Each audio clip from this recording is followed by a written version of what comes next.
नमस्कार दोस्तों, आज के इस वीडियो में बात करेंगे करंट अफेयर से जुड़ी हुई महत्वपूर्ण खबरें, साथ ही करंट अफेयर से जुड़े हुए महत्वपूर्ण प्रश्नोत्तर जो कि आगामी प्रतियोगिता परीक्षाओं में आपके लिए सार्थक साबित होंगे। शुरुआत करते हैं महत्वपूर्ण खबरों के साथ। 9 अगस्त विश्व आदिवासी दिवस। हर साल संयुक्त राष्ट्र और अन्य विश्व संगठन 9 अगस्त को विश्व आदिवासी दिवस या विश्व स्वदेशी लोगों का अंतर्राष्ट्रीय दिवस के रूप में मनाते हैं। यह दिन दुनिया की स्वदेशी आबादी के अधिकारों को बढ़ावा देता है और उनकी रक्षा करता है।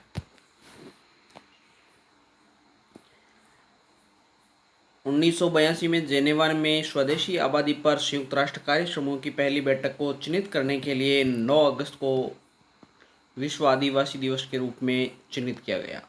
वर्ष 2020 आदिवासी दिवस की थीम कोविड-19 एंड इंडिजेनस पीपल रेसिलेंस रखी गई है। कोविड-19 इंडिजेनस पीपल्स रेसिलेंस के रूप में इस वर्ष की थीम रखी गई है।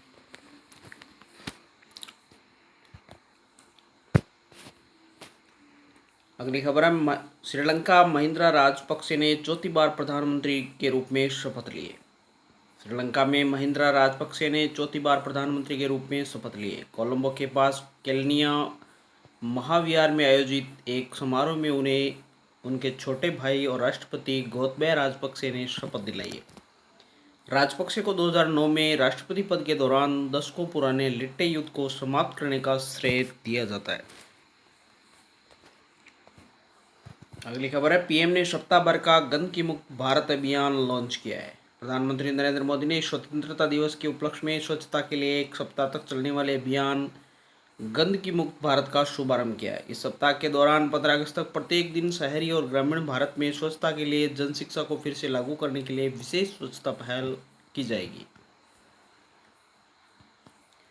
प्रधानमंत्री ने राजघाट स्थित गांधी स्मृति में स्वच्छ भारत मिशन पर राष्ट्रीय स्वच्छता केंद्रों का भी उद्घाटन किया है। हम बात करते हैं करंट अफेयर से जुड़े हुए महत्वपूर्ण प्रश्न। सीआरपीएफ के नए महानिरीक्षक के रूप में किसे नियुक्त किया गया है? तो पीएस रानीपसे को सीआरपीएफ के नए महानिदेशक के रूप में नियुक्त किया गया है। सीआरपीएफ का पूर्ण रूप है सेंट्रल रिजर्व पुलिस फोर्स, केंद्रीय रिजर्व पुलिस बल। सीआरपीएफ की स्थापना 27 जुलाई 1939 को हुई थी। सीआरपीएफ का मुख्यालय नई दिल्ली में है।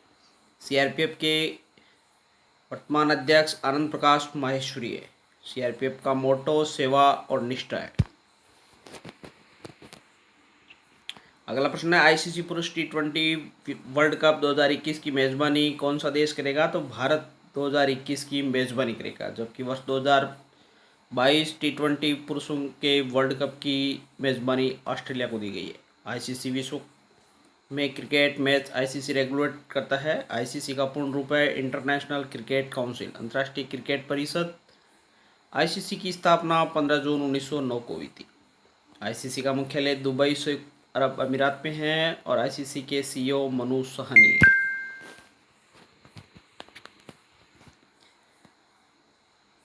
अगला प्रश्न है, अमेजिंग अयोध्या नामक पुस्तक किसने लिखी है? तो नीना राय के द्वारा अमेजिंग अयोध्या नामक पुस्तक लिखी गई है। इस किताब को नवंबर 2020 में रिलीज किया जाएगा। यह पुस्तक अयोध्या शहर के बारे में प्रामाणिक जानकारी देने का वादा करती है। अगला प्रश्न है, यूपीएससी के नए अध्यक्ष किसे नियुक्त किया गया है? तो प्रदीप कुमार जोशी को यूपीएससी का नया अध्यक्ष नियुक्त किया गया है। प्रदीप कुमार जोशी अरविंद सक्सेना का स्थान लेंगे। यूपीएससी का पूर्ण रूप है यूनियन पब्लिक सर्विस कमीशन, संघ लोक सेवा आयोग। यूपीएससी की स्थापना 1 अक्टूबर 1926 को हुई थी। मुख्यालय नई दिल्ली में। अगला प्रश्न है, भारतीय रेलवे ने वास्तविक समय की निगरानी के लिए कौन सी ऐप लॉन्च की है? तो ओएचई निगरानी ऐप को लॉन्च किया गया है। ओएचई निगरानी ऐप ओवरहेड इक्विपमेंट की मदद से भारतीय रेलवे लेट होने वाली ट्रेनों पर नज़र रख सकेगी और इससे यात्रियों को लंबे समय तक इंतजार नहीं करना पड़ेगा। भारतीय रेलवे की स्थापना 16 अप्रैल 1853 को हुई थी। मुख्यालय नई दिल्ली में है। वर्तमान रेल मंत्री पीयूष गोयल है। रेलवे बोर्ड के अध्यक्ष विनोद कुमार यादव है। अगला प्रश्न है, विशेष कोड टू विन पुस्तक किस खिलाड़ी के जीवन पर आधारित प्रेरणादायक कहानी है? तो विशेष भृगवंशी के जीवन पर जुड़ी हुई प्रेरणादायक कहानी है। विशेष कोड टू विन पुस्तक भारत के सबसे युवा बास्केटबॉल टीम कप्तान विश्वेश भृगवंशी के जीवन पर आधारित प्रेरणादायक कहानी है और इसे ब्लू रोज के द्वारा प्रकाशित किया गया है। अगला प्रश्न है, कौन सी कंपनी IISc बेंगलोर में रोबोटिक्स लैब स्थापित करेगी? तो नोकिया कंपनी बेंगलोर में रोबोटिक्स लैब्स को स्थापित करेगी। रोबोटिक लैब्स की स्थापना के लिए नोकिया ने भारतीय विज्ञान संस्थान IISc बेंगलुरु के साथ साझेदारी की है। नोकिया के अध्यक्ष एवं CEO पेक्का लुंडमार्क है। नोकिया का मुख्यालय फिनलैंड में है। स्थापना 12 मई 1865 को हुई थी। अगला प्रश्न है, भारतीय क्रिकेट कंट्रोल बोर्ड ने किस चाइनीज मोबाइल कंपनी के साथ हुए करार को सस्पेंड कर दिया है? तो वीवो कंपनी के साथ हुए करार को सस्पेंड कर दिया है। भारतीय क्रिकेट कंट्रोल बोर्ड ने चाइनीज मोबाइल कंपनी वीवो के साथ हुए करार को सस्पेंड कर दिया है और इस वर्ष वीवो IPL की टाइटल स्पॉन्सर नहीं होगी। वीवो ने वर्ष 2018 में 2190 करोड़ रुपए में 5 साल के लिए IPL की टाइटल स्पॉन्सरशिप डील हासिल की थी, जिसे रद्द कर दिया गया। अगला प्रश्न है, किस मंत्रालय ने हाल ही में रक्षा उत्पादन और निर्यात संवर्धन नीति 2020 का मसौदा तैयार किया? तो रक्षा मंत्रालय के द्वारा रक्षा उत्पादन और निर्यात संवर्धन नीति 2020 का मसौदा तैयार किया है। हाल ही में आत्मनिर्भर भारत अभियान के तहत रक्षा विनिर्माण के क्षेत्र में देश को स्वावलंबी बनाने के उद्देश्य से रक्षा मंत्रालय ने रक्षा उत्पादन और निर्यात संवर्धन नीति 2020 का मसौदा तैयार किया है, जिसके तहत देश की रक्षा उत्पादन क्षमताओं को प्रोत्साहित करके देश को आत्मनिर्भर बनाना है। अंतिम प्रश्न है, किस टेलीकॉम कंपनी ने इंटरनेट सर्विस आसान तरीके से पहुंचाने के लिए अपना नया पोर्टल बुक माई फाइबर लॉन्च किया है? तो BSNL कंपनी के द्वारा बुक माई फाइबर लॉन्च किया गया।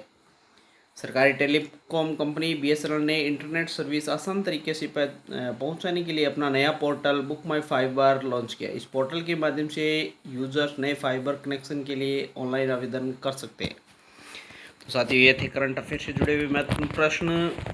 उम्मीद करता हूँ ये वीडियो आपको अच्छा लगा होगा। अगर वीडियो अच्छा लगे ज़्यादा से ज़्यादा शेयर करें, लाइक करें, बेल आइकन को प्रेस कर दें ताकि वीडियो की नोटिफिकेशन लगातार आपको मिलती रहे। Thank you.